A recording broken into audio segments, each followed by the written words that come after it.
Mr. Tsipras, for your kind words and for welcoming me to Athens today.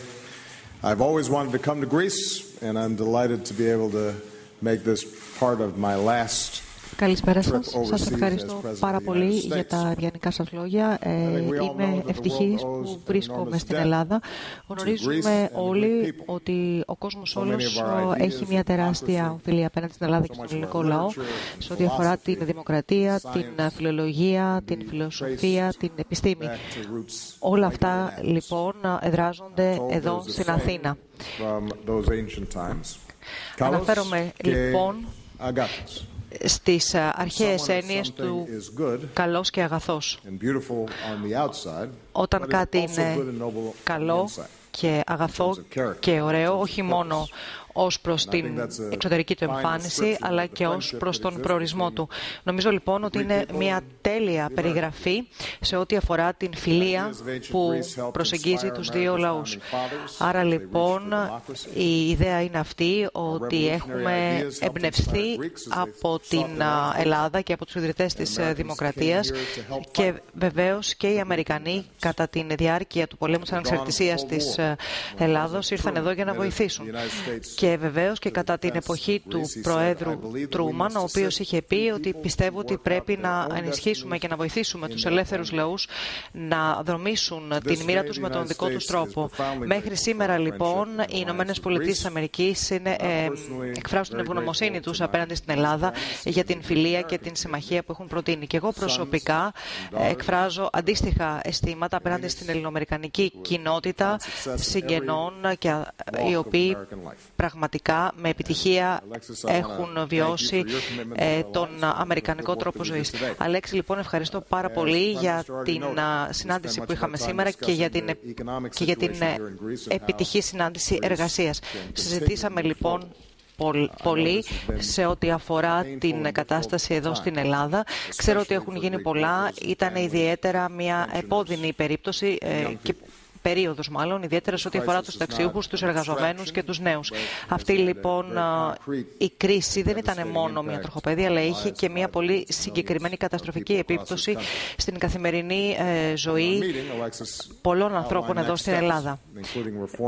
Βεβαίως, εντωμεταξύ συζητήσαμε και για την αναγκαιότητα των μεταρρυθμίσεων προκειμένου να μπορέσουν να προσελκυστούν επενδύσεις στην Ελλάδα, προκειμένου να ανατραπεί αυτή η κρίση χρέους στην Ελλάδα. Δηλαδή η Ελλάδα θα πρέπει να συνεχίσει την δουλειά που έχει ήδη ξεκινήσει για να ξεπεραστεί αυτή η κρίση. Όμως προκειμένου να γίνουν οι μεταρρυθμίσεις βιώσιμες, η ελληνική οικονομία χρειάζεται και αυτόν τον χώρο προκειμένου να επιστρέψει στην ανάπτυξη και να αρχίσει να δημιουργεί ξανά θέσεις εργασίας. Δεν μπορούμε δηλαδή να εστιάζουμε μόνο στην αυστηρότητα ως στρατηγική. Είναι εξίσου σημαντικό οι Έλληνες να δουν βελτιώσεις και στην καθημερινή τους ζωή, προκειμένου να μπορούν να φέρουν μέσα τους την ελπίδα ότι θα βελτιωθούν οι ζωές τους. Σε αυτό το πλαίσιο λοιπόν, και καθώς η Ελλάδα συνεχίζει τις μεταρρυθμίσεις, το Διεθνές Νομισματικό Ταμείο έχει πει ότι βεβαίως η ελάφρυνση του χρέους είναι κρίσιμη, και εγώ θα εξακολουθήσω να ενθαρρύνω τους πιστωτές ούτως ώστε να οθήσουν την Ελλάδα προς μια βιώσιμη ανάκαμψη, διότι αυτό είναι πάρα πολύ σημαντικό για να μπορέσει να επιτύχει η Ελλάδα. Όλοι θέλουμε τον ελληνικό λαό να ζήσει με ευημερία, να μπορέσει να παρέχει καλή ζωή για την οικογένειά του, για τα παιδιά του. Αυτό θα είναι καλό για την Ελλάδα, για την Ευρωπαϊκή Ένωση, για τις Ηνωμένες Πολιτείες της Αμερικής και βεβαίως για τον κόσμο ολόκληρο. Πέρα τώρα από τα οικονομικά ζητήματα, συζητήσαμε και τις προκλήσεις σε επίπεδο ασφάλειας που αντιμετωπίζουμε στο επίπεδο της συμμαχίας του ΝΑΤΟ. Πρέπει λοιπόν εδώ να συγχαρώ την Ελλάδα, γιατί είναι μία εκ των 5 χωρών του ΝΑΤΟ που δαπανά 2% του ΑΕΠ σε ό,τι αφορά τα θέματα της άμυνας. Παρά το γεγονός των δύσκολων οικονομικών περιόδων που διάγει. Αν λοιπόν η Ελλάδα μπορεί να πετύχει και να δεσμευτεί σε αυτόν τον στόχο, τότε θα πρέπει όλοι οι σύμμαχοί μας να μπορούν να κάνουν το ίδιο. Επίσης, συζητήσαμε την ανάγκη να συνεχίσουμε τις συνεργασίες σε επίπεδο πληροφόρησης και μυστικών υπηρεσιών, προκειμένου να αποτρέπονται οι τρομοκρατικές επιθέσεις, καθώς επίσης επίσης και το θέμα των κυρώσεων στο πλαίσιο των συμφωνιών του Μίνσκ. Άρα λοιπόν θα ήθελα επίσης δημόσια να ευχαριστήσω τον ελληνικό λαό για τον ανθρωπισμό του απέναντι στην κρίση την προσφυγική.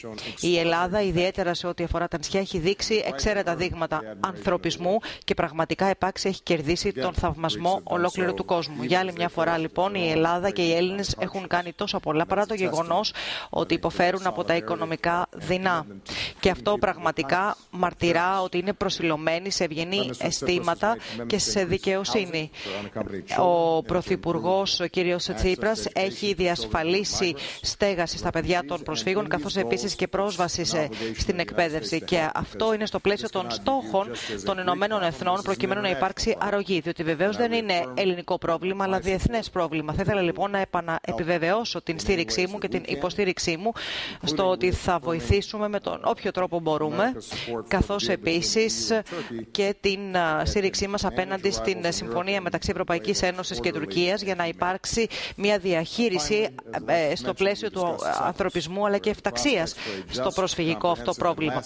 Βεβαίως θα ήθελα να πω ότι αυτά που έχουν γίνει μέχρι στιγμής στο κομμάτι αυτό είναι πολύ θετικά, όμως βεβαίως θέλουμε να ενισχύσουμε και να ενθαρρύνουμε τα ενδιαφερόμενα μέρη σε ό,τι αφορά το Κυπριακό να συνεχίσουν τις συνομιλίες τους για μια δίκαιη και βιώσιμη λύση, η οποία θα σέβεται το διεθνές δίκαιο και θα δημιουργήσει νέες οικονομικές ευκαιρίες για όλο τον πληθυσμό στο νησί της Κύπρου. Και αυτό θα είναι ένα ισχυρό παράδειγμα για όλο τον κόσμο του τι μπορεί δηλαδή να επιτύχει η διπλωματία και ο συμβιβασμός.